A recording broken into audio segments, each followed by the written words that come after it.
আসসালামু আলাইকুম, welcome to complete legal remedies. আমরা অনেকেই মুসলিম বিবাহ কত প্রকার তা জানি না।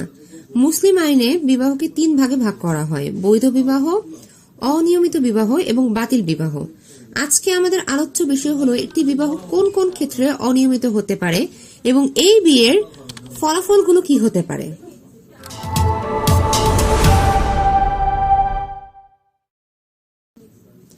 এই বিয়েগুলো অনিয়মিত হওয়ার কারণ হলো যদি কোনো ব্যক্তি বিয়ের সময় কোনো সাক্ষী না রাখে, অর্থাৎ বিয়ের সময় যদি কোনো সাক্ষী উপস্থিত না থাকে, তাহলে বিয়েটি অনিয়মিত হতে পারে।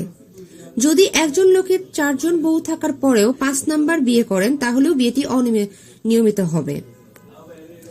এবং ইদ্যত চলাকালীন অবস্থাতে যদি কোনো মহিলা আবার বিয়ে করে, তাহলে বিয়েটি অনিয়মিত বলে ধরে নেওয়া হবে। অনিয়মিত বিবাহের ফলাফলগুলো সাধারণত বিয়ে শেষ হওয়ার পরেই হয়ে থাকে। বিবাহিত থাকা অবস্থাতে এর কোনো আইনগত প্রভাব তেমন দেখা যায় না। অনিয়মিত বিবাহের ফলাফলগুলো হলো: স্ত্রীকে দেনমোহরের টাকা সম্পূর্ণ কিংবা আংশিকভাবে অবশ্যই দিতে হবে।